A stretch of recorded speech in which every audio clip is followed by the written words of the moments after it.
안녕하세요 여러분, 버니맘입니다. 오늘도 버니방에서 이렇게 영상을 올리네요. 초보라서 자막이나 영상도 없는데 이렇게 들어주셔서 감사합니다. 그럼 시작하겠습니다. 오하이오주의 작은 농가에 사는 여자는 동네에서 사랑받는 우체국 서장이었습니다.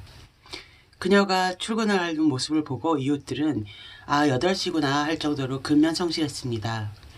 48살의 젊은 할머니가 된 그녀는 행복한 삶을 이어나가고 있었습니다. 그러던 어느 날 8시가 지나도록 그녀는 출근하지 않았고 납치가 의심되는 상황에서 경찰들은 수사에 돌입했습니다.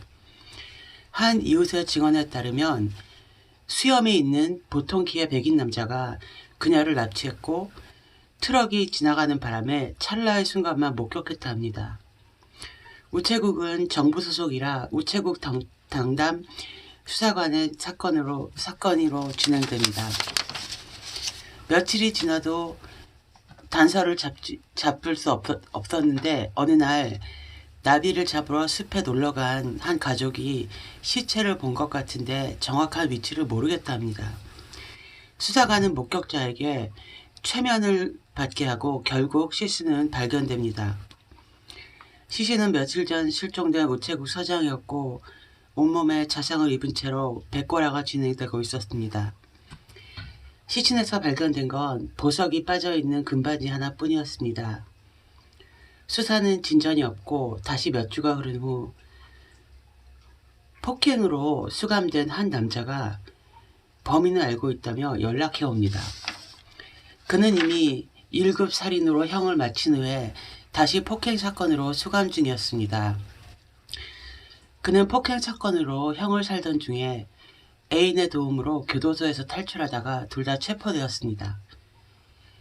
본인과 애인을 석방해주는 조건으로 범인은 이 사건을 해결해 준다 합니다. 진범을 알고 있다 합니다. 우체국 수사관과 16번의 면회 끝에 수사관은 그 남자애가 계속 바뀌는 진술을 기록합니다.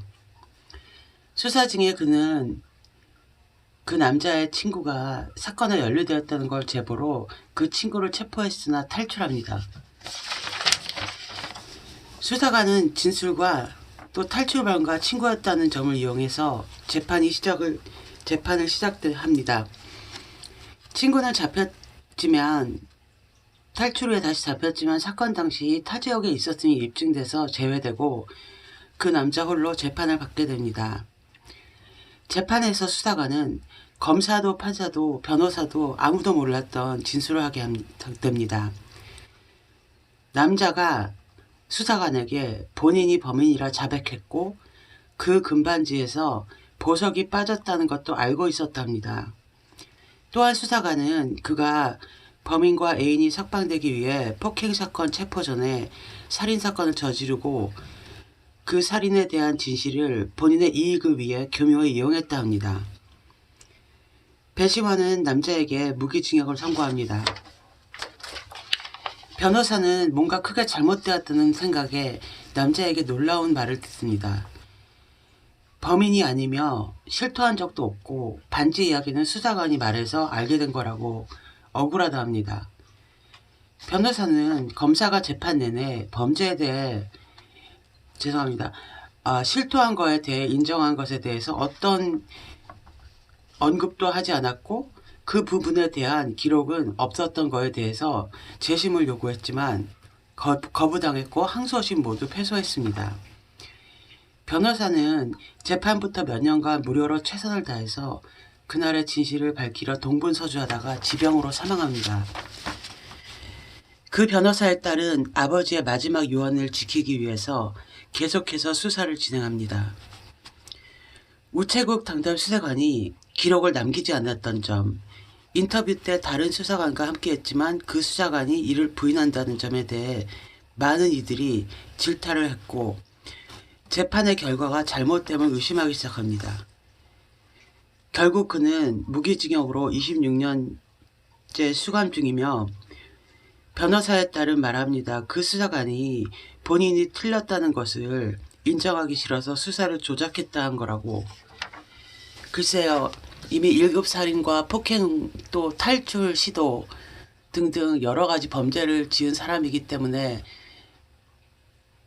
억울하든 아니든 계속 수감 생활을 해도 크게 제 생각에는 억울할 게 없다고 생각하지만 아무래도 그 변호사는 그 살인 사건에 대해서는 이 사람이 결백하다고 생각하기 때문에 죽는 순간까지도 포기하지 않고 결백을 입증하기 위해서 정말 노력했고 심지어 유언까지 남겼다 합니다.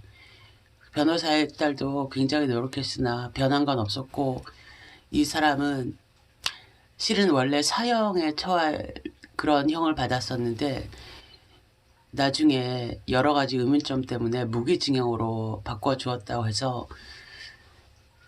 그러면 잘됐다. 그 사람 그래도 어느 정도 위안이 되겠나 라고 생각을 하시겠지만 저도 그렇게 생각했는데요. 그 사람은 재판 때 그 사람이 범인이라고 그렇게 판결을 받은 후에 호소했습니다. 제발 사형받게 해달라고. 그 이유가 만약에 무기징역을 받으면 살아가는 삶 자체가 지옥일 거라고 그렇게 말을 했네요. 글쎄요. 이번 사건은 만약에 제가 배심원이었다면 뭐가 되어 간다고 생각을 했더라도 그렇게 크게 사형은 모르겠는데 무기징역에 대해서는 그렇게 크게 고민 안 했을 것 같아요. 어쨌든 살인을 했었고 폭행을 했었고 탈출을 시도했고 수많은 범죄를 지른 사람이니까 객관적으로 볼 수가 없는 사건이었네요. 들어주셔서 감사합니다. 그럼 저는 다음에 또 다른 사건으로 찾아뵐게요.